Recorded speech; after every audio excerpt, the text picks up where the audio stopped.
Hello friend, welcome to civil Gyan. तो आज हम लोग करने वाले हैं स्टोन के बचे हुए टॉप 30 एमसीक्यू और जो कि आपके एग्ज़ाम में कहीं ना कहीं आए पे वो आ रहे हुए हैं। तो कल भी हमने किया था 30 एमसीक्यू को। तो आज हम लोग अपना स्टोन के टॉपिक से हम लोग 30 एमसीक्यू करने वाले हैं। तो क्लास को पूरी देखना है और देखना है कि किस प्रकार से क्वेश्चन आपके बनते हैं। तो स्टोन आपका पूरा कंप्लीट हो जाएगा। कल से हम लोग ब्रिक चैप्टर को रिवाइज करेंगे, ठीक है। तो आज की क्लास का पहला क्वेश्चन, अगर आप चैनल पर नए हैं चैनल को सब्सक्राइब जरूर करिएगा। रोजाना हमारी क्लास शाम को रात को 10 बजे होती है, तो आप लोग जुड़िए और क्लास का लुत्फ उठाइए और कुछ ना कुछ क्लास से सीख के जाइए। यही हमारा वो रहता है भैया, टारगेट की कुछ ना कुछ सीखना है। क्वेश्चन है आपका, the solidification of molten magma when it reaches the surface of earth is the formation of. मतलब क्या है कि आप सभी को पता है जो इग्नियस रॉक का फॉर्मेशन होता है। तो जब भी आपकी इग्नियस रॉक की फॉर्मेशन होती है तो उनमें क्या होता है,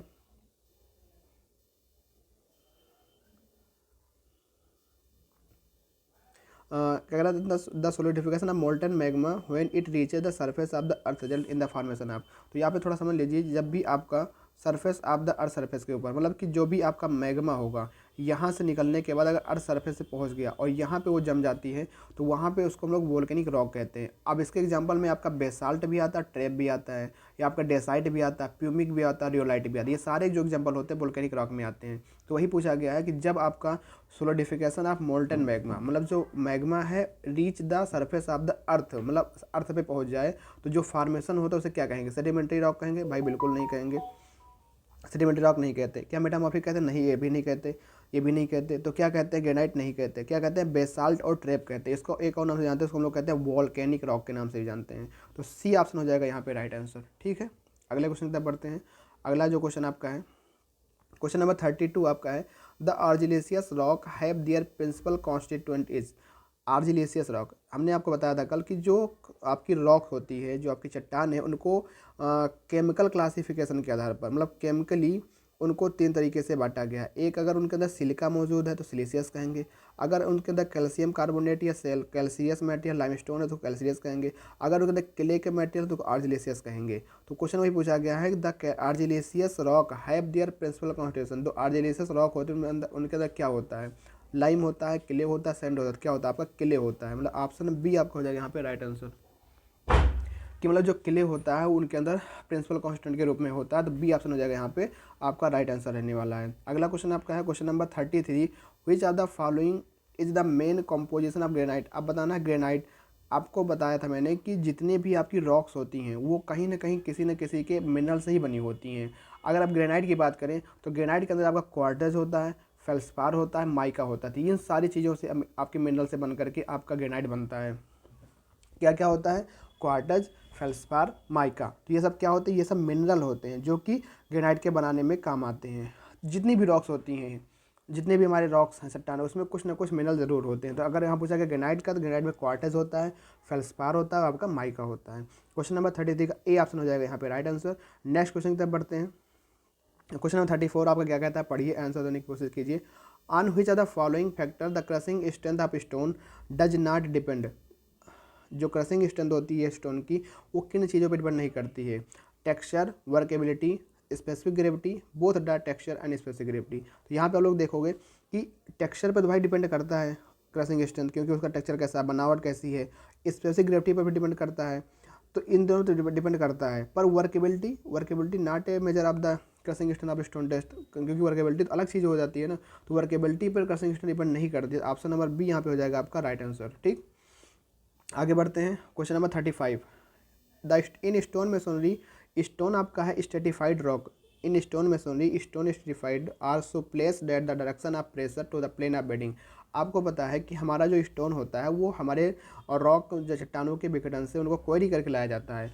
तो उनमें क्या होता है, नेचुरल बेडिंग प्लेन होता है कि उन्हीं बेडिंग प्लेन के कारण उनको लगाया जाएगा, ठीक है। और उनके ऊपर जो लोड आता है वो परपेंडिकुलर राइट एंगल पे आता है। अगर किसी और डायरेक्शन में आएगा तो हो सकता है उनमें क्लेवेज हो जाए या टूट फूट जाए। तो इसीलिए कहता है कि उनको right and perpendicular to right angle पे अगर लगाया जाएगा तो वो लोड को बियर भी करेंगे और स्मूथली काम भी करेंगे। तो यहाँ पे क्या हो जाएगा, राइट एंगल हो जाएगा। ऑप्शन नंबर ए आपको हो जाएगा राइट आंसर।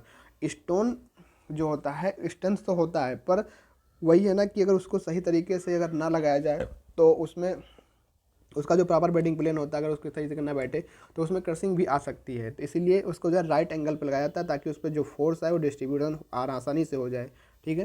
तो 35 का जो हो जाएगा आपका ए आपका हो जाएगा यहाँ पे राइट आंसर। ठीक है भाई, आगे बढ़ते हैं। क्वेश्चन नंबर 36 आपका है, the plaster of Paris is obtain. तो इसको हमने कल भी किया था, क्वेश्चन दोबारा आ चुका है। ये प्लास्टर ऑफ पेरिस क्या होगा, तो आपका जिप्सम से होता है। जिप्सम आपका जो है प्लास्टर ऑफ पेरिस के कंसिस्टेंसी बनता है। बॉक्साइट आपको पता है ये आपका एल्युमिनियम का एस्क होता है। ठीक है।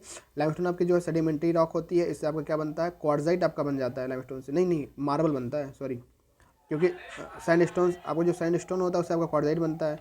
लाइमस्टोन से आपका क्या बनता है, मार्बल बनता है। ठीक है, तो यहाँ पे हो जाएगा ऑप्शन बी आपका हो जाएगा राइट आंसर इस क्वेश्चन का। अगला क्वेश्चन आपका है 37, और rock form due to alteration of original structure due to heat and excessive pressure are called. तो जो रॉक्स आपकी होती हैं जिनका फार्मेशन होता है, अगर हम बात करें कि alteration of original structure, heat and आपके एक्सेसिव प्रेशर की वजह से क्या होता है, तो हमारी कौन सी रॉक बनती है, वो हमारी बनती है मेटामॉर्फिक रॉक। मतलब जो भी आपकी प्री एग्जिस्टिंग रॉक होती है, मतलब पहले से जो आपकी एग्जिस्ट करके रॉक होती है, उनके ऊपर हाई हीट एंड प्रेशर की वजह से उनका मेटामॉर्फिक एक्शन होता है। तो रूपांतरित होने के बाद जो बनती है उनको रूपांतरित, हिंदी में इनको कहते हैं रूपांतरित चट्टानें या कायांतरित चट्टानें, मतलब कि चेंज होने के बाद जो बनती है। ऑप्शन नंबर सी यहाँ पे हो जाएगा राइट आंसर, जो कि हाई हीट एंड प्रेशर से बनती है।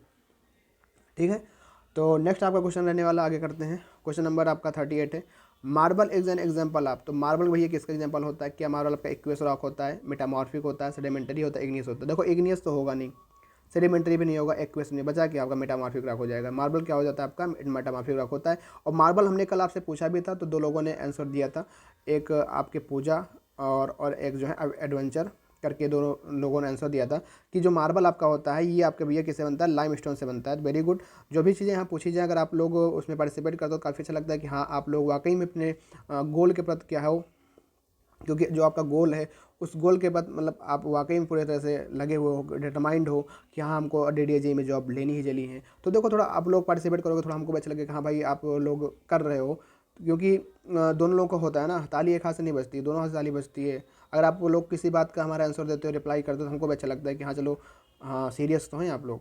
ठीक है भाई, कोशिश किया कीजिए देने का, कोई दिक्कत वाली बात नहीं। अगर आप 20 मिनट 15 मिनट हमारी क्लास देखते हो तो लास्ट में 1-2 सेकंड 3 सेकंड में अपना आंसर भी दे सकते हो, ऐसी बड़ी बात नहीं है, कर सकते हो पर करना चाहो तो। Granite mainly composed of quartz and feldspar particle is obtain from. जैसे आपको पता है ग्रेनाइट आपकी जो होती है प्रॉपरली जो है अभी हमने बताया था कि इसमें क्वार्टज होता है, फेल्सपार होता है, माइका होता है, ये सब चीज़ें होती हैं। ये किससे प्राप्त होता है, तो ये क्या होती है आपकी ग्रेनाइट आपकी जो इग्नियस रॉक में आती है। किस में आती है भैया, इग्नियस रॉक में आती है, मतलब ऑप्शन सी हो जाएगा, हाँ राइट आंसर आपका रहने वाला है। इग्नियस को हमने बताया था आपको 3 तरीके याद रखना, इनको प्लूटोनिक रॉक में, हाइपरबेसल रॉक में और वोल्केनिक रॉक में भी क्लासीफाई किया गया है। ठीक है, इतने बात ध्यान रखना, सी ऑप्शन हो जाएगा यहाँ पे राइट आंसर। नेक्स्ट क्वेश्चन आपका है question number 40, which are the following represent the crushing of a good quality stone that are use in the construction of building. मैंने आपको बताया था कि 100 मेगा पास्कल से अधिक ही होनी चाहिए, तो लेस देन 20 नहीं होगा, 20 से 60 नहीं होगा, ग्रेटर देन क्या है 100 आ जाएगा, मतलब ऑप्शन नंबर डी यहाँ पे हो जाएगा आपका राइट आंसर, क्योंकि 100 तो होनी ही चाहिए। जैसे अगर हम बात करते हैं कि वाटर कंटेंट आपका होता है कि वाटर कंटेंट कितना होना चाहिए, तो 5 से 10% हम लोग करते हैं, पर अगर मान लो 10% से अधिक हो जाता है तो हम लोग क्या करते हैं, उसको रिजेक्ट कर देते हैं। तो ऐसे कुछ चीज़ें होती हैं स्टोन के अंदर प्रॉपर्टीज़ की, इनको याद रखना पड़ेगा। तो यहीं पे है आपकी 100 मेगा पास्कल आपकी होती है, या कहीं कहीं आपको 1000 किलोग्राम पर सेंटीमीटर स्क्वायर अगर बात करें तो 1000 किलोग्राम पर सेंटीमीटर स्क्वायर भी आपको देखने को मिलता है। ठीक है, आगे बढ़ते हैं। क्वेश्चन नंबर आपका 41 है, the light weight aggregate are. Light weight मतलब क्या हो गया कि उनकी जो डेंसिटी होती है, यूनिट वेट होता है कम मात्रा में हो, तो उससे जो आपकी रॉक बनती, वो जो आपकी बनता है आपका एग्रीगेट, उसको हम लोग कहते हैं वोल्केनिक सोर्स से जो भी प्राप्त होता है। ऑप्शन नंबर डी यहाँ पे हो जाएगा आपका राइट आंसर। नेक्स्ट आपका है the process of production of natural stone is known as. तो process of production of natural stone, तो नेचुरल स्टोन को हम लोग क्या कहते हैं, क्वेरिंग करके लेके आते हैं, उसको हम लोग क्या कहते हैं, क्वेरिंग प्रोसेस कहते हैं। ड्रेसिंग में क्या होता है, जो भी आपके उल्टा सीधे पत्थर होते हैं उनको काट छाँट कर या उनकी ड्रेसिंग करके एक साइज में लेके आ जाता है, उनको ड्रेसिंग कहते हैं। सिजने में क्या होता है, अगर सिजने में क्या होता है कि रिमूविंग ऑफ सैप, मतलब अगर आपके जो है स्टोन के अंदर अगर कोई भी वाटर पार्टिकल या कोई मॉइस्चर अगर मौजूद है तो उसको बाहर रिमूव करना, वो आपका जो होता है बाहर रिमूव करना आपका जो होता है वो आपका क्या कहलाता है, सीजनिंग कहलाता है भाई। क्या कहलाता है भाई, सीजनिंग कहलाता है। ठीक है भाई, सीजनिंग कहलाता है। सीजनिंग आपने टिम्बर में पढ़ा होगा, सीजनिंग वहाँ भी हम लोग रिमूवल ऑफ सैप करते हैं। ठीक, आगे बढ़ते हैं। क्वेश्चन नंबर आपका कौन सा है, question 43, which the following statement is correct about the rock and mineral. Rock and mineral के लिए इनमें से कौन सा स्टेटमेंट आपका करेक्ट है आपको बताना है। तो यहाँ पे आप देखोगे कि लिखा है shale and mica are metamorphic. तो भैया माइका तो आपका उसमें आपका आता है क्या कहते हैं कि जो आपका माइका होता है वो मिनरल में आता है, मेटामॉर्फिक में कहाँ जाएगा। क्वार्टज इग्नियस रॉक, या क्वार्टज कैसे इग्नियस रॉक हो जाएगी, क्वार्टज या मेटामॉर्फिक रॉक, ये भी नहीं होगा। तो quartz and mica are only mineral. तो जिससे कुछ मिनरल्स होते हैं, वो मिनरल्स जो होते हैं हमारे, तो वो हमारे जो होते हैं क्वार्टज एंड माइका होते हैं। मेटामॉर्फिक रॉक आपको पता है मार्बल होता है, क्वार्टजाइट होता है, ये सब आपके मेटामॉर्फिक रॉक में आता है। क्वार्टज आते हैं मिनरल होता है, क्योंकि आपको पता है ये मिनरल से बन के होते हैं ये सब।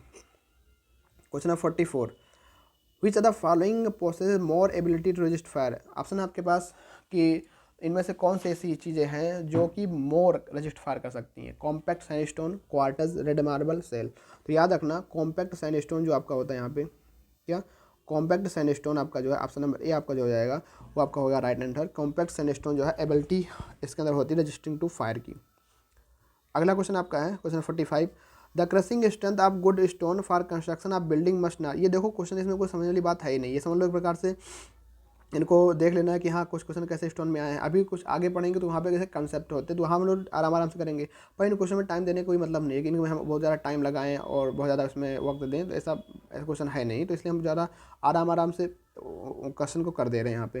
The crushing strength of a good stone of construction of building must not be less than, अभी हमने इसको पढ़ा था 100 मेगा पास्कल से कम नहीं होना चाहिए। तो ऑप्शन नंबर सी आपका हो जाएगा यहाँ पे राइट आंसर। अगला क्वेश्चन आपका है क्वेश्चन नंबर 46, इसको पढ़ते हैं। Which one of the following metamorphic rock has more weathering resistance characteristic. तो इनमें आपसे जो मोर वेदरिंग रेजिस्टेंस करेक्टरिस्टिक होता है वो आपकी कौन सी होती है आपको बताना है। तो एक तो आपका होता है कि रूफिंग मटेरियल में आता है या स्लेट आपको इसके आता है। यहाँ पे जो क्वार्टजाइट हो जाता है वो आपको हो जाता है मोर वेदरिंग रेजिस्टेंस करेक्टरिस्टिक में आता है। ऑप्शन नंबर सी यहाँ पे हो जाएगा आपका राइट आंसर। लाइम स्टोन आपकी जो सेडिमेंट्री रॉक में आती है इससे आपका मार्बल बनता है, ध्यान रखना। आगे बढ़ते हैं question number 47, what is the मोह हार्डनेस नंबर। तो याद कर लेना मोह हार्डनेस नंबर को। मोह हार्डनेस नंबर हम लोग क्या कठोरता चेक करते हैं, कौन सा पत्थर कितना है क्या नहीं है। तो यहाँ पूछा टोपाज का, ये कि SSC जो 2018 में पूछा गया है, टोपाज का कितना होता है 8 होता है। टोपाज कितना होता है 8 होता है। तो हम लोग यहाँ पे एक बार सारा पढ़ लेते हैं कि किसका क्या होता है। अगर हम बात करते हैं टाल्क का, जो लोग कहते हैं TALC, कितनी होती है 1 आपकी होती है। फिर आपका जो है कैल्साइट जिप्सम होता है, क्या होता है जिप्सम होता है। जिप्सम का कितना होता है आप लोग कमेंट करिएगा, बताइएगा। जिप्सम की 2 होती है। आप लोग को जो है क्या करना है कि वीडियो को पॉज करके लिख लेना है कि हाँ आपको कितना आपको याद है। कैल्साइट कितना होता है 3 होता है। फिर आपका है एक आपका फ्लोराइट होता है FLUORITE, इसका 4 होता है। फिर आपका होता है एपेटाइट AP8, एपेटाइट कितना होता है 5 होता है। फिर आपका होता है एक कोरंडम भी होता है ना। क्वार्टज भी होता है एक आपका क्वार्टज कितना होता है 7 होता है। फिर आपका होता है एक टोपाज कितना होता है, टोपाज का 8 होता है। फिर आपका होता है कोरंडम, इसका कितना होता है 9 होता है। डायमंड कितना होता है 10 होता है। तो ये आपको इनको ध्यान रखना है। ज़्यादातर आपका टोपाज पूछा गया कई बार एग्जाम में, टाल का भी पूछा गया है, तो इसको भी ध्यान रखना। जिप्सम का 2, कैल्साइट का 4, आपका फ्लोराइड का 5 और आर्थोक्लोज एक होता है उसका 6 होता है। कोरंडम का आपका 9 होता है। डायमंड का 10 होता है। टोपाज का क्वार्टज का 7। तो याद रखना आप पूछा गया आप टोपाज कितना होता है 8 हो जाएगा। डायमंड कितना 10 होता है। यह आप जिप्सम का आपका 2 होता है। ठीक, आगे बढ़ते हैं। क्वेश्चन नंबर आपका है 49, which are the following is an example of the sedimentary rock. इनमें से कौन सा एक एग्जाम्पल है जो कि सेडिमेंट्री रॉक का एग्जाम्पल है। Granite, marble, sandstone, quartzite. तो याद रखना आपका सैंडस्टोन आपका हो जाएगा आपका सेडिमेंट्री रॉक का एग्जाम्पल। ऑप्शन सी यहाँ पे हो जाएगा आपका राइट आंसर। अगला क्वेश्चन है the rock the possesses crystalline and compact grain are called. The rocks the possesses crystalline and compact grains are called stratified, siliceous या फोलेटेड, या इनको हम लोग कहेंगे अनस्ट्रेटिफाइड रॉक क्या कहेंगे। जो मतलब पोसेस करते हैं क्रिस्टलाइन एंड कॉम्पैक्ट ग्रेन, तो आपकी कौन सी होती है वो आपकी अनस्ट्रेटिफाइड रॉक होती हैं। क्योंकि अनस्ट्रेटिफाइड रॉक में क्या होता है कि एकदम की कॉम्पैक्ट ग्रेन होते हैं, पास होते हैं। ठीक है, इसको ध्यान रखना। डी आपका हो जाएगा यहाँ पे राइट आंसर। नेक्स्ट क्वेश्चन आपका है the process of taking out stone from rock is known as. इसको हम लोग क्या कहेंगे क्वेरिंग के नाम से जानते हैं। ठीक है, तो सी बी ऑप्शन हो जाएगा यहाँ पे राइट आंसर क्वेरिंग। ड्रेसिंग पता ही है। आगे याद करते हैं, यहाँ पे कुछ का मैच करने के लिए दिया गया है, आपको मैच करके बताना है कि ये चीज़ें कहाँ पे यूज होती हैं। जैसे अगर पूछा है ग्रेनाइट, तो आपका ग्रेनाइट आपका कहाँ यूज होता है, तो आपके सी वाल में यूज होता है ग्रेनाइट। पूछा मार्बल, तो कहाँ पे ऑर्नामेंटल वर्क में यूज होता है मार्बल। लाइम स्टोन कहाँ पे होता है मैन्युफैक्चरिंग ऑफ सीमेंट में। सिलेट आपका फ्लोरिंग में। तो क्या हो गया ए का 2, बी का 1, सी का 4, डी का 3, मतलब ऑप्शन नंबर बी आपका हो जाएगा यहाँ पे राइट आंसर। ठीक है भाई, कोई दिक्कत, आगे बढ़ते हैं। Which are the following rock is an igneous rock, इनमें से कौन से एक इग्नियस रॉक है? तो लाइमस्टोन आपकी कैसी है? सेडिमेंटरी रॉक है। लाइमस्टोन आपकी सेडिमेंटरी रॉक है। मार्बल आपका कैसा रॉक है? मार्बल आपका तो पता है मेटामॉर्फिक में। और आपका लियोलाइट है। और ग्नीज आपका क्या है? ये भी आपका केस में आता है, ये भी आपका मेटामॉर्फिक रॉक में आता है। यहाँ बचा क्या आपका? ये आपका बचता है यहाँ पे रेयोलाइट, तो ये आपका हो जाता है इग्नियस रॉक के अंतर्गत। अच्छा, एक इग्नियस रॉक के अंतर्गत ये आपका आता है। एक चीज़ और याद रखना, कभी कभी आपसे पूछता है कि इंट्रूसिव और एक्सट्रूसिव रॉक। तो जो रियोलाइट आपका आता है वो एक्सट्रूसिव में आता है। किस में आता है? एक्सट्रूसिव इग्नियस रॉक में आता है। मतलब अगर रॉक का फॉर्मेशन जो हो रहा है अर्थ बिलो द अर्थ सरफेस के नीचे हो रहा है तो उसको हम लोग कहेंगे intrusive. Upper the earth surface हो रहा है उसको एक्सट्रूसिव कहेंगे। ठीक है, जैसे कि अगर एक्सट्रूसिव में बात करते हैं, बिलो अर्थ सरफेस आपका जो है, जैसे डायबेस हो गया, डायोराइट हो गया, गेब्रो हो गया, ग्रेनाइट हो गया, पेगमेटाइट हो गया, ये गेब्रो वगैरह जो होते हैं ये बिलो द अर्थ सरफेस में आपके जो है आते हैं। और आपका जो एक्सट्रूसिव में हो गया एंडेसाइट, बेसाल्ट हो गया, ये सब इसमें जो होता है, डेसाइट हो गया, रियोलाइट हो गया, फिर स्कोरिया वगैरह हो गया, आपके एक्सट्रूसिव में आते हैं। ठीक, इसको ध्यान रखना। बाकी यहाँ पूछा गया which the following rock is igneous rock, तो आपका बचता है रियोलाइट, यही आपका इग्नियस रॉक बचता है। सी ऑप्शन हो जाएगा यहाँ पे राइट आंसर। नेक्स्ट क्वेश्चन की तरफ करते हैं। क्वेश्चन नंबर 54 आपका क्या कहता है? Which are the following is an example of stratified rock, इनमें से कौन सा एग्जाम्पल एक स्ट्रेटिफाइड रॉक का एग्जाम्पल है? देखो, इग्नियस रॉक सबसे पहले बनती है, तो भाई ये कैसे बन जाएगी स्टेट, ये तो आपकी होगी नहीं। ठीक है, बचता है आपका जो है यहाँ पे बर्न्ड क्ले ब्रिक। तो बर्न्ड क्ले ब्रिक भी आपका स्ट्रेटिफाइड रॉक में नहीं आएगा। मेटामॉर्फिक रॉक जो है आपका इसमें जो फ्लोरेटेड स्ट्रक्चर पाई जाती है, बचता है आपका सेडिमेंट्री रॉक। तो सेडिमेंट्री रॉक ही आपके जो अल्टरनेट डेप्थ आपकी से बनती है, तो यही आपकी हो जाएगी स्ट्रेटिफाइड रॉक के अंदर आ जाएगा। तो ऑप्शन नंबर डी यहाँ पे हो जाएगा आपका राइट आंसर। ठीक है भाई, आगे बढ़ते हैं। क्वेश्चन नंबर 56 आपका है which are the following specific gravity of granite rock aggregate. तो स्पेसिफिक ग्रेविटी आप जो ग्रेनाइट की होती है वो आपको ध्यान रखना कि मोस्ट ऑफ द जो स्टोन होते हैं 2.6 से लेकर के 2.9 के बीच में होते हैं। तो ऑप्शन नंबर डी आपका हो जाएगा यहाँ पे राइट आंसर। ठीक है, मोस्टली 2.7 के आसपास होती है। अगला क्वेश्चन है आपका what must be the height of cylindrical sample for split tensile strength test of stone if the diameter is 50 mm। अगर आपका डायमीटर कितना है 50 mm का है तो उसकी जो हाइट होती है, स्प्लिटिंग आपने देखा होगा, स्प्लिटिंग स्पून आपका सैम्पलर होता है। ठीक है, तो इसकी जो हाइट होती है इस सिलेंडर की, वो आपकी होती कितनी होती है आपकी 50 mm, तो इसका हो जाता है डाया, पर उसका जो हाइट होती है आपकी 100 mm के करीब होती है। तो ऑप्शन नंबर ए आपका हो जाएगा यहाँ पे राइट आंसर। अगला सवाल है the amount of calcium carbonate in limestone is determined by which are the following test. Amount of calcium carbonate in limestone is determined by, किस test के द्वारा करते हैं? तो ये आपका एसिड टेस्ट होता है। एसिड टेस्ट के द्वारा हम लोग चेक करते हैं कि कैल्शियम कार्बोनेट का अमाउंट कितना उसके अंदर विद्यमान है। फिर आपका होता है हीट टेस्ट। हीट टेस्ट क्या करता है? ये भी आपका जो अमाउंट ऑफ कार्बन डाइऑक्साइड को बताता है। हीट टेस्ट आपका जो अमाउंट ऑफ कार्बन डाइऑक्साइड को चेक करने के लिए बताता है। ठीक है, हीट टेस्ट आपका होता है। जो आपका बाल टेस्ट होता है, वर्क एबिलिटी ऑफ कंक्रीट में यूज किया जाता है। वर्क एबिलिटी ऑफ कंक्रीट में यूज किया जाता है। तो ऑप्शन नंबर बी आपका बाल टेस्ट हो जाएगा। अगर कैल्शियम कार्बोनेट की बात करता है तो वो आपको बताता है कौन सा अमाउंट ऑफ एसिड टेस्ट आपको बताता है। कंप्रेसिव स्ट्रेंथ तो आप तो जानते ही हैं। आगे बढ़ते हैं, तो इसका जो करेक्ट उत्तर होगा वो आपका होगा ऑप्शन नंबर सी। मतलब कैल्शियम कार्बोनेट लाइमस्टोन में अगर कितना प्रेजेंट है उसको डिटरमाइन करना, उसके लिए एसिड टेस्ट किया जाता है। अगला क्वेश्चन है आपका 58 limestone is a type of. तो बहुत बार मैंने क्वेश्चन को बता चुका है कि लाइमस्टोन आपका सेडिमेंट्री रॉक में आता है। तो ऑप्शन नंबर सी यहाँ पे हो जाएगा आपका राइट आंसर। अगला क्वेश्चन आपका है 59 the approximate volume of stone required for 0 metre cube of rubble stone masonry. 0 metre नहीं, ये आपका होगा 100 मीटर क्यूब। क्या होगा?